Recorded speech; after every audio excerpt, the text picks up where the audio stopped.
For the 1986 film Crocodile Dundee, which made Linda Kuzlowski famous, she slept in abandoned uranium mining huts, slept among real crocodiles, and had recently married the man with whom she had built a house. She thought, "Oh my God, your country really doesn't want me there." She became a household name after her co-star abandoned his wife and 5 children for her. Australia despised her, and she received death threats on a daily basis. However, the worst part came after her 23-year marriage ended. She became a Muslim, moved to Morocco, and now runs tours for millionaires. The real reason behind her transformation will shock you. She was born in Fairfield, Connecticut, to parents who had emigrated from Poland after World War II in search of a better life for their daughter Linda. Originally named Helena and Stanisław, they changed their names to Helen and Stanley so they would blend in. Despite arriving with very little, her parents worked tirelessly to provide a better life for Linda. Andrew Ward High School, from which she graduated in 1976, would become the site of her fame chasing.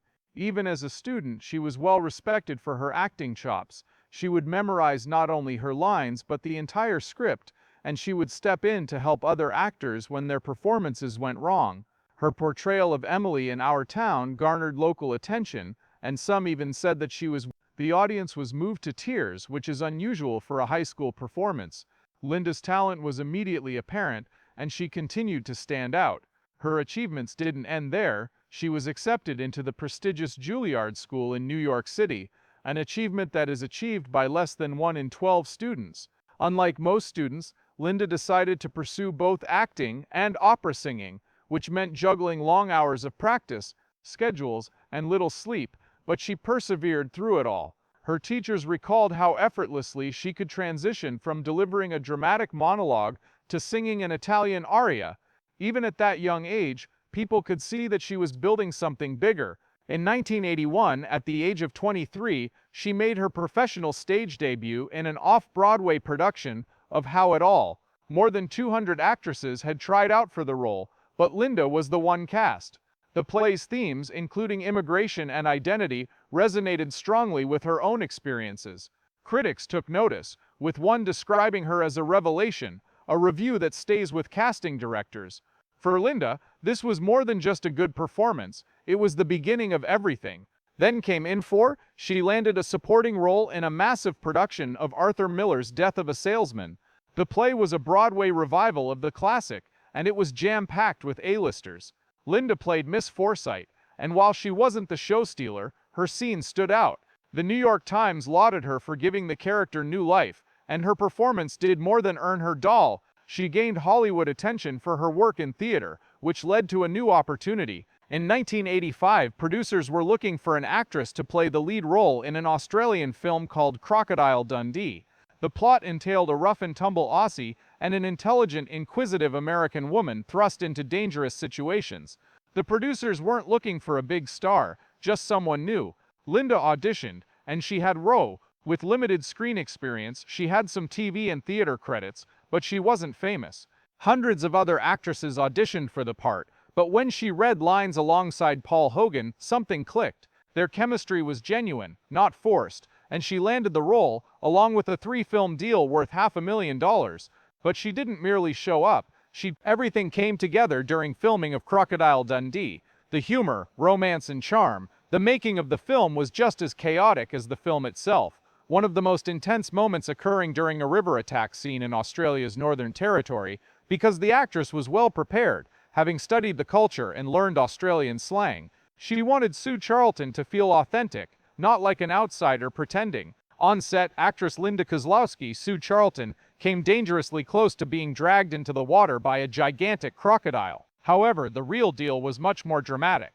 The crew utilized a mechanical crocodile for close-up shots, but real crocodiles swam nearby the entire time. Members of the crew were positioned in trees with rifles at the ready, in case the real thing got too close. Cast and crew members slept in repurposed huts left behind by uranium miners during filming in remote Kakadu National Park. Every take felt like a gamble, and the intense fear you see on screen wasn't just acting. Paul Hogan, the film's star and co-writer, was dealing with a personal crisis. Hogan's marriage to Nolene Edwards, which they had tied the knot in 1958, was in shambles by the time filming began in 1985. The couple had already gone through a public divorce in 1981 and remarried in 1982. Now, they were divorcing again. Meanwhile, romance was blossoming between Hogan and Linda Kuzlowski, their mutual acquaintance. The on-screen chemistry was so genuine that Australian tabloids began to accuse Kuzlowski of being a homewrecker. Hogan later confessed, "I'm not a great husband, I'm good early." The emotion that seeped into his performance wasn't staged, rather it was his actual life unraveling. There was a crucial moment in the film that nearly didn't happen, at least not in the way we remember it. Mick Dundee's now iconic line, "That's not a knife, that's a knife," almost got ruined by laughter when Linda Kuzlowski couldn't hold her composure. Hogan's delivery was so dry and perfect that she couldn't help but burst out laughing every time he said the line. It took 47 takes to get it right.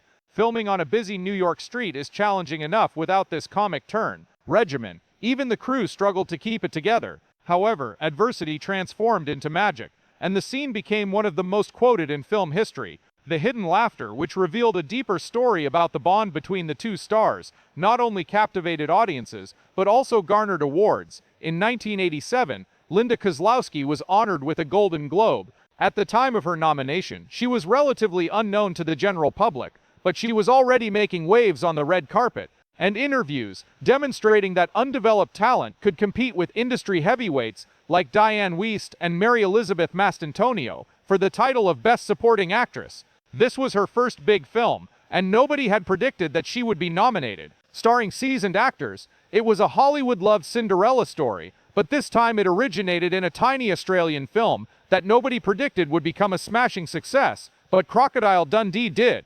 With a budget of only $8.8 million, it grossed over $328 million globally and ruled theaters in the US. For Linda Kuzlowski's debut performance catapulted her to one of the highest-grossing first-time actresses of the entire decade. This remarkable achievement came after just a few months of sleeping in mining huts. The film's success did more than just change her career trajectory, it launched her. It became the second highest-grossing film of 1986, behind only Top Gun. Back in 1986, when Crocodile Dundee catapulted Australian actor Paul Hogan to international fame, something much more personal was happening behind the scenes of the film Hogan, which catapulted her into pop culture history. Her role in the film set a standard that few newcomers have ever been able to match. He had been legally married to Nolene Edwards for a long time, married in 1958, divorced in 1981, and remarried in 1982 when he fell for American co-star Linda Kuzlowski. By the time they finally split up in 1989, they had been together for more than 30 years, had 5 children, and the timing couldn't have been worse. After Crocodile Dundee became a huge hit, the public took notice of the couple's split and began to wonder if the marriage had ended due to Kuzlowski's presence. She was nearly 20 years younger than Hogan, and their on-screen chemistry felt too real. Hogan and Kuzlowski both insisted that their romance began when his marriage was in dissolution. Things were already starting to fall apart, but the similarities were too great for fans to ignore. Here was Hogan, the ideal family man, abandoning his wife for a younger Hollywood woman. The media couldn't get enough of the story, which was dubbed the Outback Affair by Australian tabloids and made headlines in both Sydney and Los Angeles. The paparazzi even followed them. Reporters would follow their every move, keeping tabs on their hotel stays, flight records, and even camping outside their homes. No matter how much they tried to keep quiet, the gossip would grow louder. Meanwhile, Kuzlowski became a symbol of everything the public despised about Hollywood drama.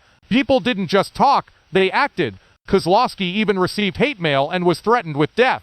Nolene, Hogan's ex-wife, was portrayed as a wounded mother of 5 who was left to raise their children alone, while threats and angry fans referred to her as the homewrecker. She had recently become famous and was now the object of intense hatred. As a result, she avoided public events and hired security to protect herself. Sympathy for her wrath poured in. Kuzlowski was followed, and the scandal quickly escalated into a dangerous situation. For over a year, Hogan and Kuzlowski attempted to conceal everything. They met in secret, used false identities at check-in, came and went separately, and even communicated using coded messages. Little was known about the true nature of their relationship.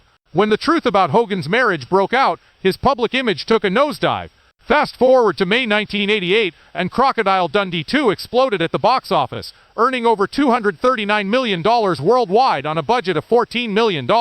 Fans from all over the world flocked to see Paul Hogan and Linda in the sequel. With Kuzlowski returning to the big screen, Linda received a substantial raise. Her salary increased by a whopping 240% from the original film. Then there was a catch. Paul Hogan earned more. Yes, he was the star, but he was also the co-writer. The pay gap was hard to ignore, and the sequel broke records in Australia. Opened to $24.5 million over Memorial Day weekend, making it the biggest comedy opening of all time.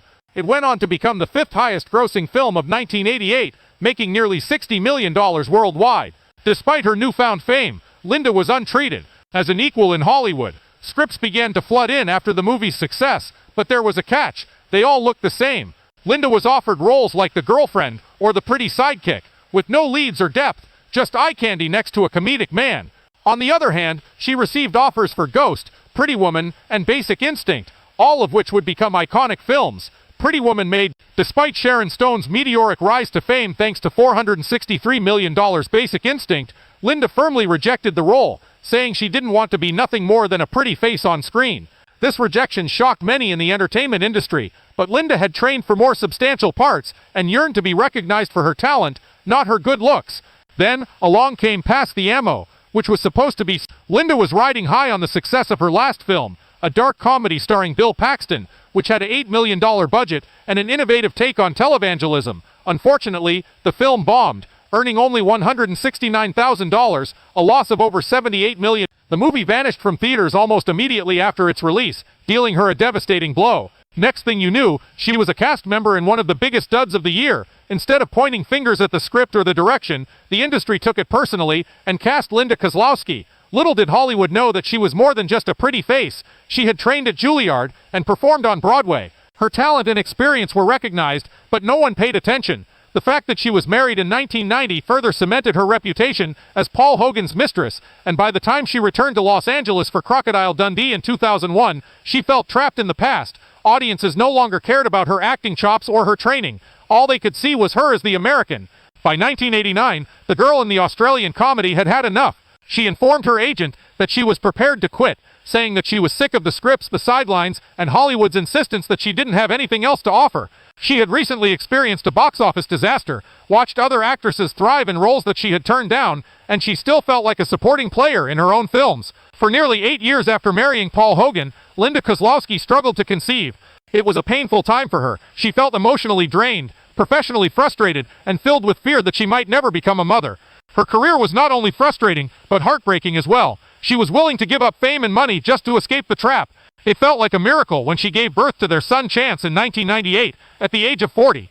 She had nearly given up on having a family during those years. In fact, she described herself as miserable during her last 2 acting jobs due to the overwhelming desire to have a family. She finally found peace when she was 43 years old and said, "I've got a baby, I'm happy and I'm content." The birth of Chance felt like a new beginning for both of them. "It was everything I had hoped for and more," she said, "but happiness isn't a panacea." The arrival of Chance only served to highlight the profound differences between her and Hogan. Years later, headlines would focus on Chance himself, now in his mid-20s. Reports described him as disheveled, and Hogan seemed worried. Those worries only served to remind everyone that even after the cameras stopped rolling, the struggles continue behind the scenes. Linda began to feel a pull toward independence, while Hogan preferred quiet and family life. They loved their son, but they were drifting apart. Behind closed doors, Linda's acting career was also in a downward spiral following her breakthrough in Crocodile Dundee. In 1990, she reunited with Hogan for Almost an Angel, but the film bombed and critics were harsh, with Roger Ebert praising Linda's wooden and uninspired performance. Linda had been a rising star before this. In 1994, she appeared in 2 direct-to-video films, Backstreet Justice and The Neighbor. Looking back, she realizes now that these films were schlocky and that she despised them. She even went so far as to say that the stress of working on these types of films caused her to develop an ulcer. At the time, she felt like no one else cared about performing well in these types of films. After 23 years of marriage, Linda Kuzlowski filed for a divorce from Paul Hogan in October 2013. The ongoing upheaval between their home lives in Los Angeles and Australia, which was partly due to Hogan's tax issues, left Linda feeling restless and unsure of where she truly belonged. Startled this wasn't your average couple, they'd fallen head over heels for each other on set of Crocodile Dundee, and remained a unit long after the credits rolled. The couple's relationship had been hailed as a rare Hollywood success story, free of scandal and mud. However, secrets were beginning to emerge, and Linda had given the phrase irreconcilable differences as the reason. Paul Hogan's continued ties to Australia, as revealed by court documents, made it clear that he smoked 2 packs a day. Meanwhile, Linda had moved on to a cleaner, healthier lifestyle, and she was sick of waiting for him to leave his old life. They wanted something different. lifestyle. The argumentativeness and smoke filled their home, and their teen son Chance found himself caught in the middle of it all. What had once been a place of laughter and scripts now stood as a place of tension and silence. These weren't just habits. They were walls that grew taller between them as the years went by and the settlement came to an end. When the details of the divorce became public, eyebrows were raised. Linda received $6,250,000, but there were conditions attached to it. Chance was only 15 years old, and most celebrity divorces drag on over these issues. However, this one didn't. Linda wanted out quickly. Some thought she was done with the marriage, while others thought she was finally reclaiming her independence after decades of compromise. Regardless, she took the money and ran. In subsequent interviews, Linda was forthright about how the couple had become more like roommates than husband and wife, with him enjoying quiet days in Australia and her yearning for new experiences. They had resorted to talking about mundane topics like school and grocery lists. The romance that began on film set had a slow and steady decline. On July 23, 2014, the couple officially filed for a divorce, a date that carried significance since it was 24 years and 2 months after their wedding on May 5, 1990. From the start to the finish, there was symmetry, a clean line. The couple had spent, after nearly 25 years of marriage, raising a son and sharing the spotlight. The couple ended their union with the signing of the divorce papers. However, Linda's story didn't end there. In 2015, while on what she believed to be a vacation in Marrakesh, she met Molly Hafi. The connection was instantaneous as Linda, at the age of 57, and Baba, a charming Moroccan tour guide with a warm smile and extensive knowledge of his country's culture, strolled through the labyrinthine streets of the city together, laughing and chatting. It was like being in a movie. By 2017, things had changed even more, and the couple was married. Linda embraced Islam and adopted the Arabic name, Layla. She immersed herself in learning Arabic, prepared traditional Moroccan dishes, and wore colorful traditional CF-tans during the 3-day wedding. Linda referred to it as a rebirth, and it was evident that she had left Hollywood behind. The next step was to launch a luxury travel company called Dream My with Baba. The company, Destiny, catered to affluent American clients by providing them with private riads, balloon rides over the Atlas Mountains, and meals with Berber families. In 2020, they made over $2 million, and in just a few years, they had 500 clients. While Linda's previous fame helped, it was her new life that sold the dream and sealed the deal. Transition, she sold her Venice Beach apartment in 2018 for $1.8 million. The sunny California home had been her base for years, but she was sick of the Pacific. With the proceeds, she and Baba bought a riad in the old Medina of Marrakesh, which they renovated room by room. The house became their home, brimming with antiques, art, and stories. The scripts were long since gone. Linda Kuzlowski didn't merely depart from Hollywood. She did it with a purpose. After a decade in the limelight, she opted for a more subdued, meaningful life, dividing her time between Marrakesh and Los Angeles. She maintains her American citizenship, but it's evident that her heart has clearly found a second home in Marrakesh. Her days flow with the rhythm of the city, as she wanders through crowded souks, handpicks spices, chats with vendors, and hunts for hidden gems. In the mornings, she runs through the Menara Gardens past rows of old olive trees. Breakfast is simple but rich, with mint tea, fresh bread, sweet amalou, and ripe local fruit. At night, she can be found either at a hum spa or a quaint cafe, basking in the warm air and city lights. She lives in a liminal space between the two worlds, discovering restaurants, riads, and quiet corners that most tourists miss. Her husband, Mule Hafi Baba, is a seasoned local guide, and they run a custom tour company called Dream My Destiny. Paul Hogan, who had previously played her on-screen partner, is still an integral part of her story. The two wed in 1990 after their chemistry grew real, and for over 20 years they shared a life together, raised a son, and made memories. Eventually they divorced but their story continues. Chance, now a young man, bridges two worlds, his father's roots in Australia, and his mother's new beginning in Morocco. In 2014, Linda accepted a $6.25 million settlement, but she rejected continued support because she wanted a clean break and shared responsibility for their son. Linda has no regrets and openly discusses why she left the movie industry after Crocodile Dundee came out in Los Angeles. But Paul and Linda remained close, and he even congratulated her on her marriage to Molly and her growing business. In a town known for messy breakups, theirs is a rare tale of lasting friendship. Rather than being angry, she left in 2001 after accepting roles she deemed schlocky, meaning they were for films that went straight to video. She was so miserable with these roles, so much so that she claims they gave her ulcers, and she was sick of playing shallow parts in an industry that prioritized money over meaning. As an example of both reinvention and walking away from something that no longer serves you, she built a life far from photo ops and red carpets. Now she guides tourists through Morocco, where they can experience culture firsthand and find joy in the simple, grounded things in life. Her story isn't about escaping fame, but rather about discovering something higher quality.